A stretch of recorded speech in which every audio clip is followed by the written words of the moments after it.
I saw this note on my daughter's keyboard. What went through my head was PW with a curve. I saw it from this point of view.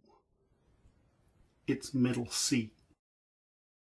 This is Chris Geller, disabled professor, coming to you about dyslexia with broken glasses.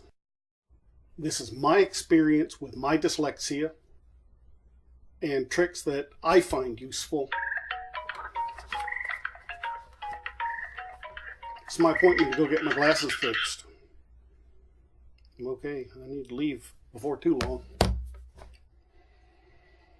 My dyslexia is not severe. I read at about talking speed. Sometimes while I'm reading, my eye will pick up a word that's farther down on the page and insert it into wherever I'm reading. I am suspicious that stray marks on a page will make that more likely. And one way I deal with that is when I'm reading, I'll take a card and place it under the sentences as I read along. Like this. Fairly simple. But it helps, especially with reading complex things. Sometimes I confuse one letter for another letter or a number for a number. The biggest one for me is switching 4s and 7s. This has been going on all my life. I had an excellent 6th grade teacher, Mrs. Midget, and I told her about mixing up the 4s and the 7s. Somebody joked that that was because they were 3 digits apart. I considered that, but I don't switch 5 and 8s. They were joking, but I interpreted it seriously. Nobody identified my mixing of numbers as a problem. Maybe it was because I was in advanced classes. Maybe dyslexia was not well known then. But I did have to repeat 2nd grade. That should have made somebody suspicious. And I still find undiagnosed dyslexics in my college classes. I like to play Sudoku. And the game for me is more complicated because I'll confuse 4s and 7s. I'll look at a 4, and the sound inside my head says 7. And when I write it down, I may think 4 or I may think 7, and I might write either one of them. So I can read a 7, think a 7, write a 7, but that doesn't happen very often. I'll see a 7, I'll think 4 and write 7, or think 4 and write 4. My mind wandered off my Sudoku game one day. See my ADD video when it comes out. I noticed that 4s and 7s are similar. They have a vertical element, and they have a horizontal element, and they have slope in them.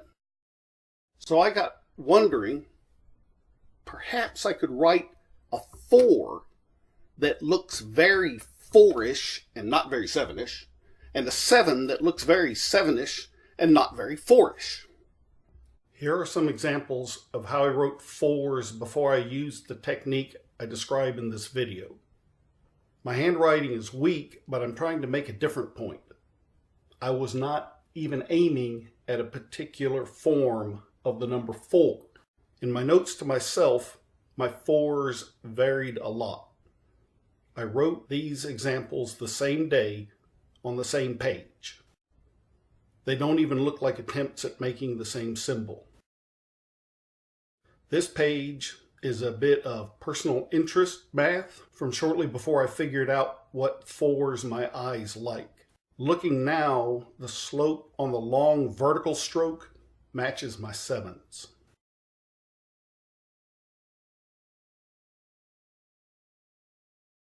Even when I was being careful, this is an example from lecture notes, my fours are not consistent.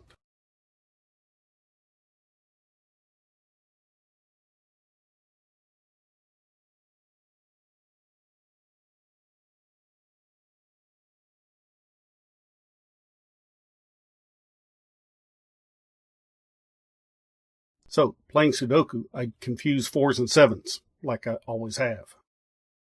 So I played with fours and sevens to make them more fourish and more sevenish, at least to me.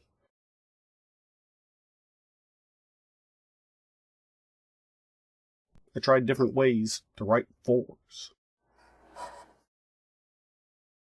Very linear. That didn't work. Curvy. Well, that didn't help me. Ooh. Fours and sevens both have two vertical parts, a horizontal part, and an element of slope. Some of the parts serve more than one function.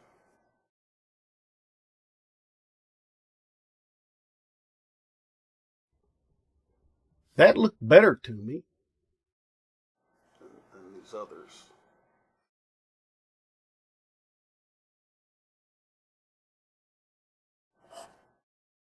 A bad plus mark?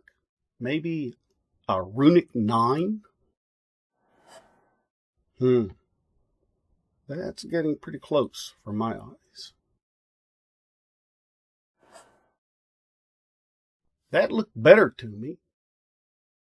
So I need a slope component that extends way up high, a horizontal bit that is fairly short from right to left, and a carefully vertical, not sloped, part cutting through the middle of the horizontal bit. So I did the same process with sevens. I discovered that I like a crisply horizontal top stroke. Nope.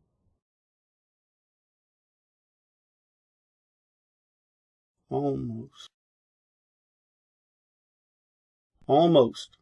My eyes like a bit of a curve in the diagonal bit. It helps me see that it's not a 4. And a little serif here. Good. That looks a lot like a 7 to me. I tried this method with other numbers. With ones, I found they fit my eye best with a little base and a little pedestal to keep my ones differentiated from a vertical line or a lowercase l, all that other stuff that a line could be. And a small serif at the top helps. Twos. To my surprise, I see them better with a little curly Q. A tight curve up at the top that straightens a bit going down and then cuts a tight loop. Threes. My eyes like it best if the ends wrap inward a little, but not too much. That does not look like a 3 to me.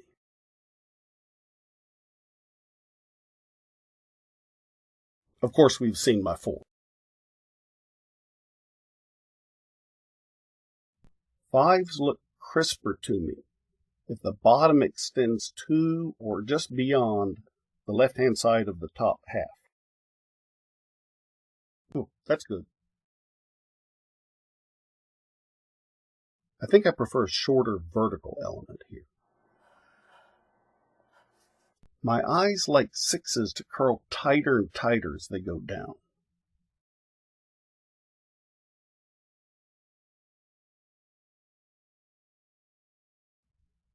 But they also like the top to poke out farther to the right.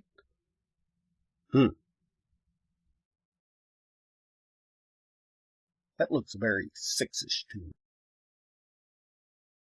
I guess I could think more about 6s.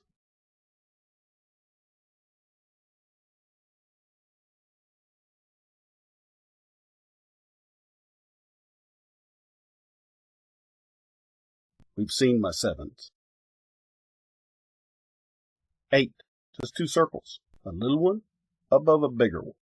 9, a circle with a diagonal straight stroke down to the left. Doesn't look like an upside down 6, to me anyway. Of course, zeros are a problem because they look like O's. You could use narrow ones for numbers and fat ones for letters, but how do you tell that in handwriting? Also, you can have a scratch mark through the numbers, but that looks just like a scratched out O.